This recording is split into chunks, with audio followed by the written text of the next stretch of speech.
하나님의 은혜 가운데 오래간만에 뵙게 돼서 정말 감사하고 반갑습니다. 오늘 교회 설립 76주년을 기념하면서 하나님 앞에 감사하며 함께 예배를 하게 되고, 우리 원당교회가 우리 이 목사님의 섬김을 통해서 은혜 가운데 세워져 가는 것 진심으로 감사를 드립니다. 오늘은 이 본문의 말씀을 통해서 교회가 하나님 앞에 그 본질을 어떻게 찾아갈 수 있는가 하는 사실을 함께 살피면서 말씀의 은혜를 나누고자 합니다. 주님이 승천하시기 전에 사도행전 1장 8절에서 제자들에게 예루살렘을 떠나지 말고 온 유대와 사마리아와 땅끝까지 이르러 내 증인이 되라 말씀을 하십니다. 마태복음 28장 19절에서는 너희는 가서 모든 족속으로 제자를 삼아 아버지와 아들과 성령의 이름으로 세례를 주고 내가 너희에게 분부한 모든 것을 가르쳐 지키게 하라고 하셨습니다. 우리는 이 주님의 명령을 The Great Commission, 위대한 명령이라 이렇게 이름을 불러 이야기를 하고 있습니다. 이로 인해 땅끝에 위치한 이곳까지 복음이 전해져서 우리가 구원받은 백성이 됐어요. 얼마나 놀라운 은혜인지 하나님께 늘 감사해야 합니다. 마태복음 16장 18절을 보면은 베드로의 신앙 고백을 들으신 주님께서 말씀을 하시죠. 내가 이 반석 위에 내 교회를 세울 것이다 말씀을 하셨습니다. 그러나 교회는 주님이 세우십니다. 사람이 세우는 것이 아니라고 하는 겁니다. 이 사실을 분명히 해야 합니다. 바울은 고린도전서 3장 37절에서 7절에서 이야기를 하지요. 나는 심었고 아볼로는 물 주었으되 심는 자나 물 주는 자는 아무것도 아니니라 이렇게 이야기를 하고 있어요. 교회를 세우시는 분이 물 주는 자나 심는 자가 아니라 주님이라고 하는 사실을 그는 기억하고 있었기 때문에 그렇습니다. 그는 또한 이 고린도전서 9장 27절에서 말을 하지요. 내가 복음을 전한 후에 도리어 버림이 될까 두려워하노라. 열심히 전도를 함에도 불구하고 자기가 하나님께로부터 주님께로부터 버림을 당할까 두렵고 염려스럽다. 바울이 그렇게 이야기를 합니다. 대사도 바울이 왜 이렇게 이야기를 합니까? 열심히 복음을 전했는데 교회가 세워지는 과정에서 내가 세웠다.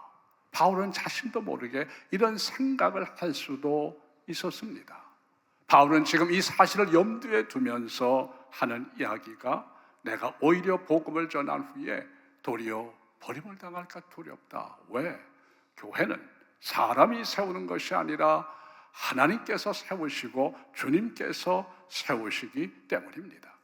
우리가 바울 서신을 보면 바울이 한 번이라도 전도한 이후에 교회를 내가 세웠다 이렇게 말한 적이 전혀 없다고 하는 것을 발견할 수가 있습니다. 주님께서 이곳에 76년 전에 자신의 교회를 세우셔서 여기까지 왔습니다. 이곳에 복음이 씨앗이 뿌려지는 과정에 대해서는 담임 목사로 재임 중에 여러 차례 말씀을 드렸기 때문에 오늘은 주님이 세우신 교회의 본질이 무엇인가를 함께 살피면서 말씀의 은혜를 나누고자 합니다. 누가복음 18장 8절에서 주님이 말씀을 하시죠. 내가 다시 올 때에 믿는 자를 보겠느냐. 안타까운 마음을 가지시고 말씀을 하셨어요. 왜 주님께서 이런 말씀을 하셨느냐? 그럼 주님이 이 땅에 오실 때에 믿는 자들이 전혀 없을 것이냐? 아니면 교회가 사라질 것이냐? 그것은 아닙니다. 주님이 이렇게 안타까워하시면서 말씀하신 것은 교회의 본질이 상실될 것을 염려하신 겁니다. 그렇다고 하면 성경이 말하는 교회의 본질이 뭡니까? 모든 해답은 성경에 있다고 하는 것을 우리가 잊지 않아야 합니다. 바울이 말하는 이 교회의 본질은 살아계신 하나님의 교회다 이렇게 말씀을 합니다. 하나님은 당시 이방인들이 판테온 신전에서 섬기는 우상들과는 본질적으로 다르다고 하는 거죠. 판테온 신전이란 판이라는 말은 모든, 영어의 all이라는 말입니다. 태온이라는 말은 신이라는 말이에요. 그러니까 판테온 신전이라는 것은 모든 신들을 섬기는 그런 신전이에요. 이 판테온 신전에서 헬라인들, 많은 이방인들은 수많은 우상들을 섬기지 않았습니까? 그런데 이 우상과 하나님은 본질적인 차이가 있다. 지금 바울은 그 점에 대해서 이야기를 하고 있죠. 그 본질적인 차이가 어떤 것이냐? 우상은 생명이 없는 존재지만 하나님은 살아 계시다고 하는 겁니다. 우상은 죽은 존재지만 우리가 믿는 여호와 하나님, 그분은 어떤 분이시냐? 살아계신 분이다 하는 것을 지금 바울은 말하고 있어요. 하나님의 사심을 강조하고 있습니다. 하나님이 모세를 애굽으로 보낼 때에 모세는 두려웠어요. 그곳에 있는 이스라엘 자손들이 누가 너를 보냈느냐? 이렇게 물으면 제가 뭐라고 답을 해야 되겠습니까? 이때 하나님께서 모세에게 하신 말씀이 있죠. 스스로 있는 자가 너를 보냈노라고 이야기를 하라. 스스로 있는 자, 무슨 뜻입니까? 자존하심을 말하고 있어요. 이 자존한다고 하는 것은 스스로 살아있다고 하는 것을 이야기하고 있는 겁니다. 하나님은 자신에 대해서 우리에게 설명할 때 다른 구구한 여러 가지 말을 하지 않습니다. 나는 스스로 있는 자다, 나는 살아있는 자다 하는 것을 말씀을 하고 계십니다. 블레셋과의 전쟁에서 전세가 불리해지자 이스라엘이 함부로 옮길 수 없는 하나님의 임재의 상징인 법궤를 전쟁의 그 처참한 상황 속에 옮겨오게 됩니다. 자꾸 이스라엘 군인들이 죽어가고 전쟁은 패색에 뒤처지고 이제 어떻게 할 수가 없었어요. 그래서 그들의 생각해낸 게 뭐냐? 하나님의 법궤는 하나님의 임재의 상징이기 때문에 그것을 전쟁터에 전투하는 현장에 가져다 놓으면 하나님은 자동적으로 따라오셔서 딸려오셔서 이 전쟁을 이기게 해 주실 것이다 하는 생각을 하게 된 겁니다. 그러나 전투에 패하고 말았어요. 법궤를 빼앗기지 않습니까? 우리가 잘 아는 대로 이 법궤 안에는 모세가 시내산에서 받은 십계명이 새겨진 돌판 2개, 그리고 아론의 쌍난 지팡이, 그리고 이스라엘 백성이 40년 동안 광야에서 먹던 만나가 담겨진 이 항아리가 그 안에 들어 있습니다. 이 세 가지는 하나님이 친히 자신의 임재를 보여주신 이 사건들과 굉장히 밀접한 연관성이 있는 겁니다. 그러므로 이 법궤라고 하는 것은 하나님의 임재의 상징을 의미하고 있습니다. 블레셋이 이 전투에서 이겨서 법궤를 빼앗지 않습니까? 아주 의기양양해졌어요. 그래서 블레셋은 이 법궤를 자신들이 섬기는 다곤 신당에다가 가져다 놓습니다. 왜? 자기들이 섬기는 신이 이겼다는 겁니다. 하나님은 아무것도 아니라고 하는 거죠. 우리가 섬기는 신이 이겼다. 근데 이튿날 엄청난 일이 벌어지고 말지 않습니까? 블레셋이 다곤 신당에 들어가 보니까 다곤 신상은 상체는 사람 모양을 하고 있어요. 하체는 물고기 모양을 하고 있는 나무를 조각해서 만든 신상입니다. 이 다곤 신상이 법궤 앞에 엎드러진 채 머리와 2 손이 잘려 있습니다. 그리고 이 몸뚱아리는 바닥에 나뒹굴고 있었습니다. 이에 기겁한 블레셋은 이 법궤를 수레에 실어서 다시 이스라엘로 돌려보내지 않습니까? 여기에 살아계신 하나님과 우상의 본질적인 차이가 있습니다. 우상은 생명이 없는 인간이 만든 나무 조각, 돌 조각에 지나지 않아요. 인간 스스로가 신이라고 생명력을 부여해서 만든 아무 가치가 없는 것에 지나지 않는다고 하는 겁니다. 그러나 하나님은 살아 계시다고 하는 거죠. 오늘 이 본문에서 바울이 여러분과 저에게 이야기하려고 하는 것이 바로 그 점입니다. 하나님은 살아 계시다. 이것을 우리에게 말하고 있어요. 19세기에 독일의 무신론 철학자 니체, 우리가 살아가는 이 시대 사조를 연 포스트 모더니즘의 게이트 역할, 문을 연 사람이 이 니체라고 하는 철학자입니다. 그가 쓴 우리가 잘 아는 책이죠. 자라투스트라는 이렇게 말했다. 이 자라투스트라는 영어의 조로아스트라고 부르는 사람인데 이 페르시아 말로 자라투스트라고 이야기합니다. 그는 3700년 전에 배화교라고 하는, 우리말로 배화교, 배화교는 불을 신성시해서 불을 섬기는 종교입니다. 이 조로아스터교를 만든 당사자죠. 그런데 이 니체가 3700년 전에 존재했던 그의 이름을 끌어다가 자라투스트라는 이렇게 말했다 하면서 자기가 하고 싶은 얘기를 합니다.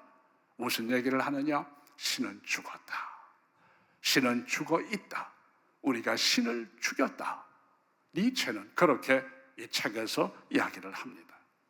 그러나 하나님은 누군가가 죽었다고 해서 죽으신 분이 아닙니다.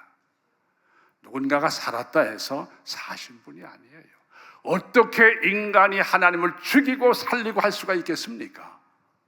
그건 우리가 할 일이 아니에요. 죽었다고 해서 죽은 분도 아니고 살았다고 해서 사신 분이 아닙니다. 우리가 믿는 하나님, 스스로 살아계신 하나님이심을 믿으시기를 바랍니다. 여러분과 제가 믿는 하나님이 어떤 분이시느냐? 살았다 죽었다 인간의 논란 속에서 살고 죽으시는 분이 아니라 스스로 살아계신 분, 자존하신 분, 바로 그분이 우리가 믿는 하나님이십니다. 오늘 이 본문에서 바울이 살아계신 하나님의 교회를 말하는 것은 단순히 하나님이 살아계신다, 그것을 말하려고 하는 게 아니에요. 하나님은 당연히 살아계십니다. 바울이 그걸 모르는 게 아닙니다.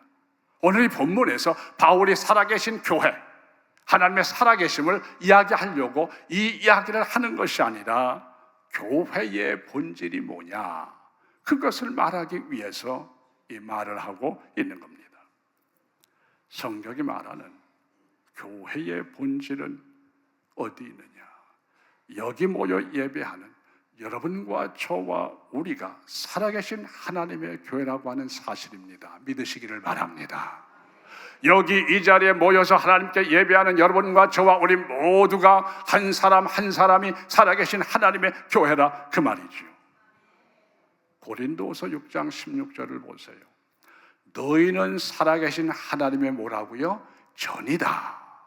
여러분이 살아계신 하나님의 전입니다. 우리가 살아계신 하나님의 전입니다. 고린도전서 6장 19절에서 뭐라고 말씀을 합니까? 너희 몸은 너희 가운데 계신 성령의 전이니라. 우리 몸은 우리 가운데 계신 성령의 전, 이 말이 뭡니까? 성령이 지금 우리 가운데 오셔서 우리 안에 내주에 계신다고 하는 겁니다. 그러므로 우리는 성령의 전이라고 하는 거죠. 그러므로 성경이 말하는 이 교회의 본질은 우리가 예배 드리는 예배당이라고 하는 이 건물이 아니에요. 예배당이 없어도 우리는 예배할 수 있습니다. 그러므로 교회의 본질이라고 하는 것은 예배하는 자 자체가 교회라고 하는 것을 성경은 이야기를 하고 있는 겁니다. 우리가 살아계신 하나님의 교회라, 그 말이죠. 사실 우리가 주일학교에 다닐 때, 아주 어릴 때에 이 교회를 교회라고 하지 않았어요.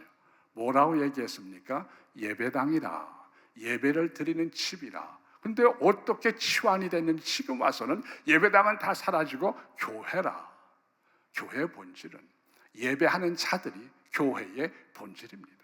바울이 이야기하는 살아계신 하나님의 교회, 그 살아계신 하나님의 교회가 어떤 것이냐? 바로 여러분과 저와 우리라고 하는 것을 가르쳐주고 있는 겁니다. 교회를 헬라어로 에클레시아라고 말하죠. 에크라는 말은 영어의 아우트, 밖으로, 클레시아라는 말은 모임이라는 뜻이에요. 그래서 이 에클레시아라고 하는 헬라어의 교회라고 하는 단어가 의미하는 게 뭐냐? 하나님께서 세상으로부터 불러낸 자들의 모임이라. 하나님이 이 세상에서 우리를 불러내셨습니다.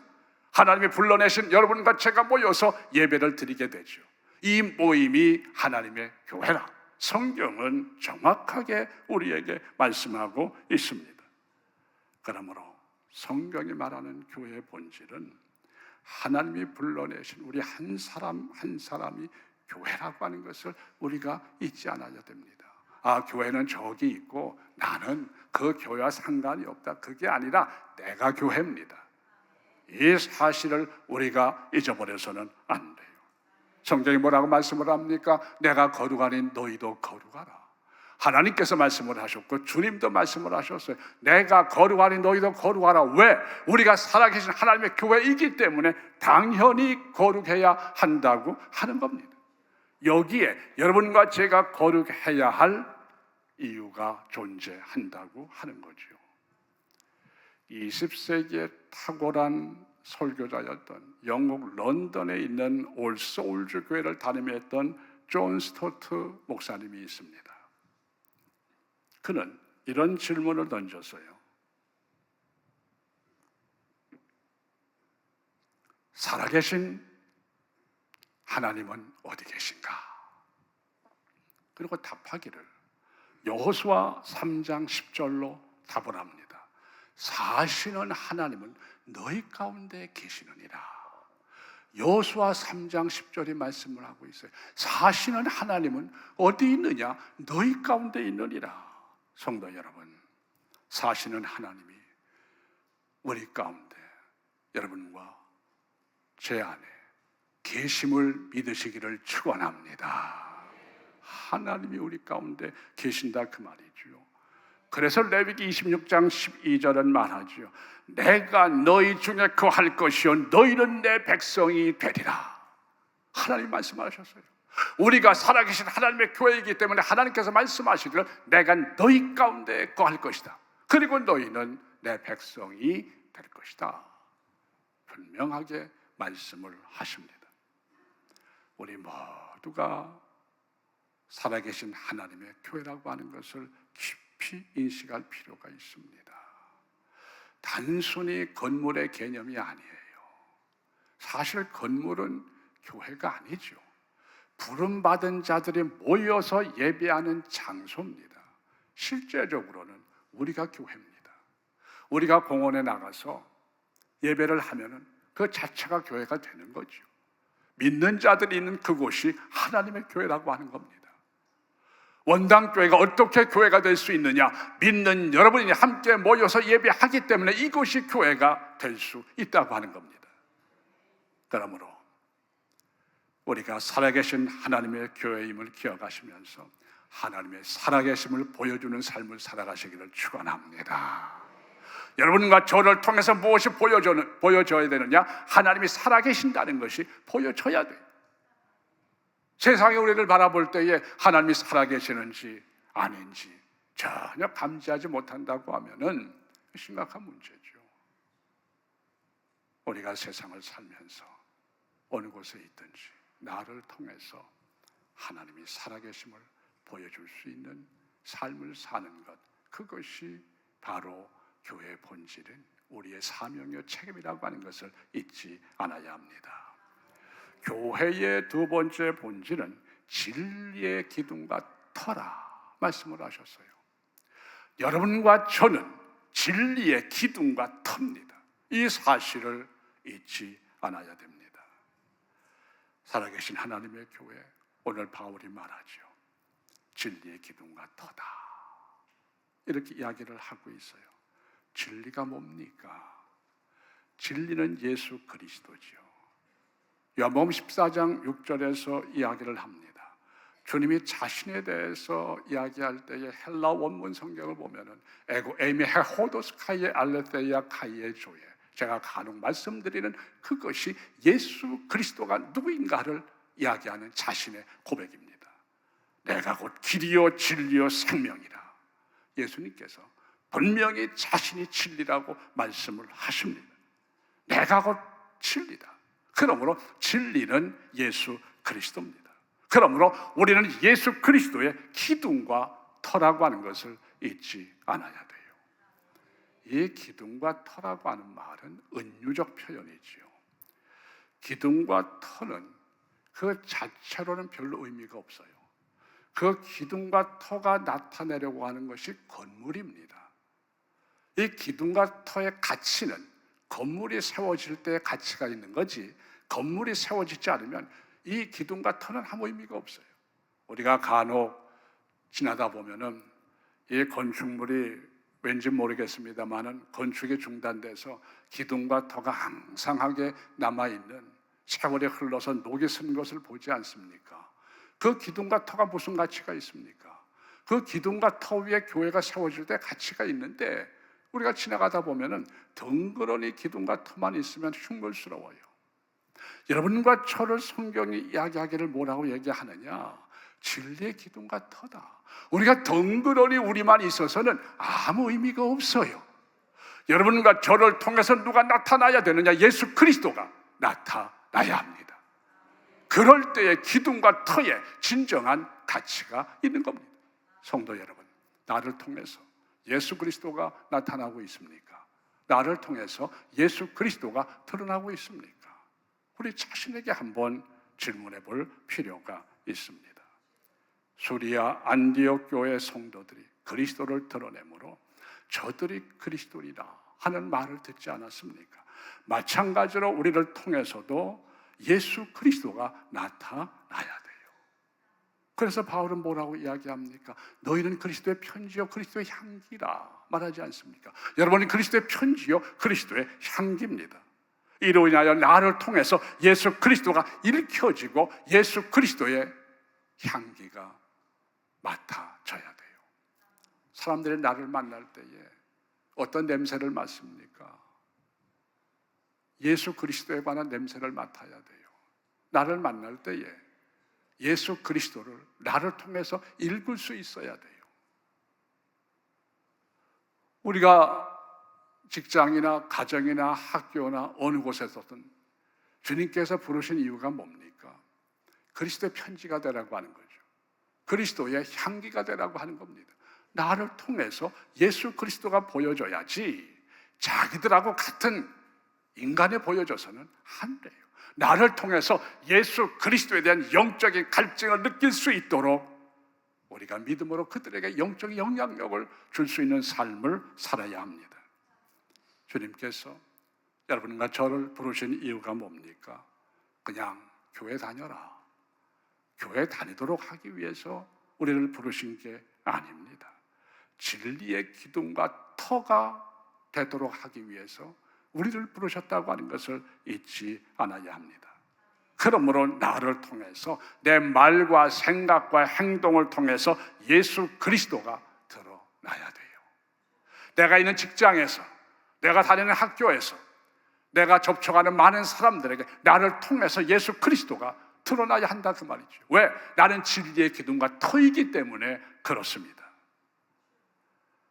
그런데 예수 그리스도를 드러내기 위해서 그냥 저절로 나를 통해 예수 그리스도가 드러나지 않습니다. 바울이 자신을 통해서 예수 그리스도가 드러나도록 어떻게 했느냐? 나는 날마다 죽노라. 예수 그리스도가 드러나도록 하기 위해서 자기는 날마다 죽는다고 했습니다. 내가 죽지 않으면 예수 그리스도가 드러날 수 없다고 하는 것을 그는 알고 있었어요. 빌립보서 1장 20절을 보면 살든지 죽든지 그리스도가 존귀케 되기를 원하노라 바울이 말하지 않습니까?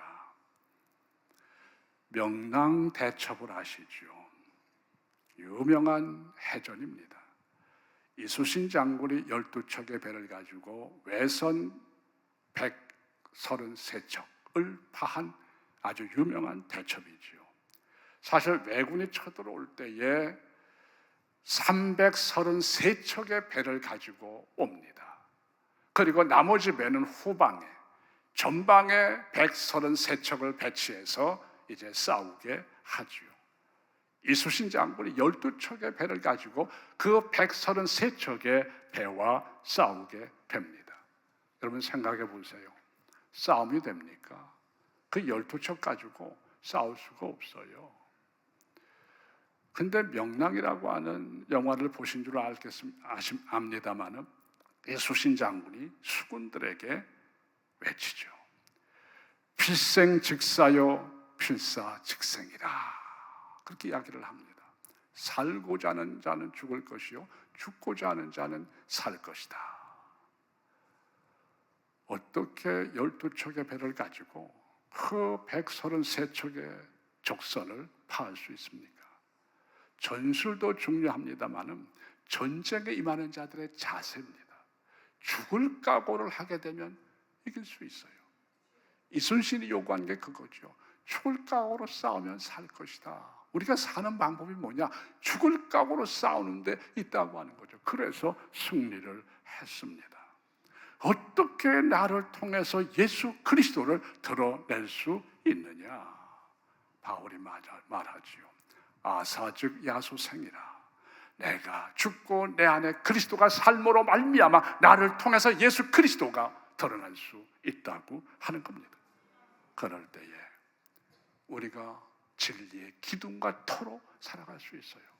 우리는 예수 믿으면서도 자꾸 내가 드러나기를 원합니다. 진정 우리가 예수를 믿는다고 하면은 나는 죽고 내 안에 누가 살아야 되느냐? 예수 그리스도가 사셔야 돼요. 이것이 진정한 그리스도인의 삶이라고 하는 것을 잊지 않아야 합니다. 성도 여러분, 우리 모두가 진리의 기둥과 터임을 기억하시면서 정말 내가 죽고 내 안에 예수 그리스도가 사심으로 인해서 세상을 향해 예수 그리스도를 보여주는, 드러내는 삶을 살아가시기를 축원합니다. 교회의 세 번째 본질은 말씀이죠. 유럽의 고풍스러운 그 아름다운 웅장한 교회들, 왜 이슬람 사원이 되어버리고 맙니까? 왜 레스토랑이 되며 왜 카페가 되어버렸습니까? 말씀이 교회 중심에서 밀려났기 때문에 그렇습니다. 주님은 나의 말을 듣고 행하는 사람은 집을 반석 위에 세운 지혜로운 사람 같으나 어리석은 사람은 모래 위에 짓게 되는데 그 말을 듣고 지키지 아니함으로 그렇게 됨을 말씀하고 있습니다. 비가 내리고 창수가 나고 바람이 불면 결과적으로 이 부딪힘이 심해질 때에 결국 무너지게 될 것이다 말하지 않습니까? 예일대 기독교 윤리학 교수인 리차드 니버라고 하는 유명한 학자가 있습니다. 이 시대의 문화적 이 환경이 뭐냐? 우리가 사는 이 시대의 비와 바람과 이 풍랑, 그것이 바로 이 시대의 비와 바람과 창수라고 해서요. 이 문화적 환경이 교회를 무너뜨린다고 하는 거죠. 그는 교회가 현대의 문화적 환경에 순응하려고 애를 쓰는 동안에 교회 영적 영향력이 급격히 쇠퇴해졌다고 말을 합니다. 이로 인해서 말씀이 교회 중심에서 밀려나기 시작을 했어요. 대신 교회 중심에 교회 성장이라는 미명 때문에 다양한 문화적 수단과 방법들이 들어와서 이런 것들이 교회 중심이 돼버리고 말았습니다. 그러나 이런 문화적 환경이 교회를 살리지 않습니다. 그 어떤 것도 교회를 살릴 수가 없어요.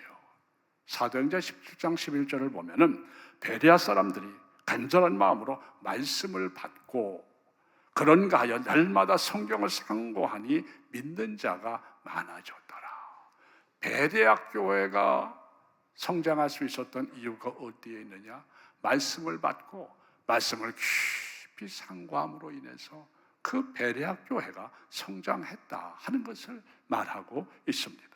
사도행전 12장 24절을 보면 초대교회가 그 박해 가운데서도 견고히 세워지고 믿는 자가 더해간 이유가 뭐냐? 하나님의 말씀이 흥왕하였기 때문이다. 성경은 정확하고 분명하게 말을 합니다. 왜 말씀이 중심이 될 때에 이런 역사가 일어나느냐? 히브리서 4장 12절이 그 이유를 말합니다. 하나님의 말씀은 살아있고 활력이 있어. 옛날 성경에서는 운동력이 있어. 그렇게 번역을 했어요. 좌우의 날선 어떤 것보다 예리하여 혼과 영과 관절과 골수를 찔러 쪼갠다. 그렇기 때문에 말씀이 교회를 살립니다. 말씀은 그 자체가 살아있습니다. 말씀은 그 자체가 운동력이 있습니다. 교회를 살리는 가장 중요한 방법이 뭐냐? 말씀에 있다고 하는 것을 우리가 잊지 않아야 합니다. 그러므로 교회의 중심은 하나님의 말씀입니다. 2년 전에 하나님의 부름을 받았어요. 너무 안타까운 정말 아주 귀한 분이셨는데 팀 켈러가 이제 뉴욕의 중심가에서 리드머 장로교회를 세워서 이제 목회를 시작을 했어요. 영적으로 척박한 문화 중심 도시에서 잘 자리매김을 하고 성장할 수 있었습니다. 어떻게 리드머 장로교회가 팀 켈러의 섬김 가운데 그렇게 성장할 수 있었느냐? 문화적 수단이 아닙니다. 말씀이 그 교회의 중심이 되도록 했기 때문에 교회가 성장한 거죠. 뉴욕 정말 세계 패션계의 중심가가 아닙니까? 문화의 중심가예요. 그 중심가에서 수많은 도전이 있었습니다만 이 리드머 장로교회가 생존할 수 있고 성장할 수 있었던 건 말씀입니다. 말씀이 그 교회의 중심이 됐기 때문에 그렇습니다. 그러므로 말씀이 교회의 중심이 되며 우리의 삶과 신앙의 중심이 되어야 합니다. 다른 것들 아무리 좋아 보인다고 할지라도 서브에 지나지 않습니다. 서브가 교회를 살리지 않아요. 서브가 교회 중심이 될 때 교회는 심각한 위기에 부딪힌다고 하는 것을 우리가 잊지 않아야 합니다. 리차드 니버는 말하지 않습니까? 서브가 중심이 될 때, 문화적 환경이 중심이 될 때 교회는 급격히 쇠퇴하게 될 것이다. 정확하게 지적을 했습니다. 로마서 12장 2절은 말하죠. 너희는 이 세대를 본받지 말라. 너희는 이 세대를 본받지 말라. 무슨 말입니까? 이 시대의 문화적 환경에 휩쓸리지 말라 그 말입니다. 시대의 조류에 떠나가지 말라 하는 것을 말하고 있어요. 누가 뭐라고 한다고 할지라도 말씀이 교회 중심이 되고 말씀이 내 신앙과 삶의 중심이 될 때에 내가 살고 교회가 삽니다. 왜 그렇습니까? 말씀 자체가 살아있기 때문에 그렇습니다. 우리 원당교회와 우리 모두가 말씀의 중심이 돼서 살아있는 하나님의 교회로 날마다 세워져 가시기를 축원합니다. 말씀을 맺고자 합니다. 76년 동안 여기까지 인도해 주신 하나님의 은혜에 감사하면서 주님이 다시 오시는 그날까지 본질이 흔들리지 아니하는 교회로 세워져 가기를 소원합니다. 이를 위해서 우리 한 사람 한 사람이 살아계신 하나님의 교회라고 하는 사실을 잊지 마시기를 바랍니다. 진리의 기둥과 터라는 사실을 잊지 마시기를 바랍니다. 말씀이 중심이 되시기를 바랍니다. 이로 인해서 날마다 든든히 세워져가는 놀라운 은혜가 우리 가운데, 원당교회 가운데 함께 하시기를 주의 이름으로 축원드립니다. 오늘 오신 아버지 하나님 감사합니다. 오늘 교회 설립 76주년을 기억하면서 교회의 본질을 함께 살폈습니다. 우리가 이미 말씀을 통해서 알고 있지만은 다시 한번 정리해서 우리 마음에 담았사오니 우리 교회가 우리 한 사람 한 사람이 살아계신 하나님의 교회라는 사실을 잊지 않게 도와주시고 진리의 기둥과 터라는 사실을 잊지 않게 하여 주시고 말씀이 살아있는 교회로 말씀이 살아있는 우리 모두가 될 수 있도록 하나님 저희들을 붙잡아 주시옵소서. 예수님 이름으로 기도하옵나이다. 아멘.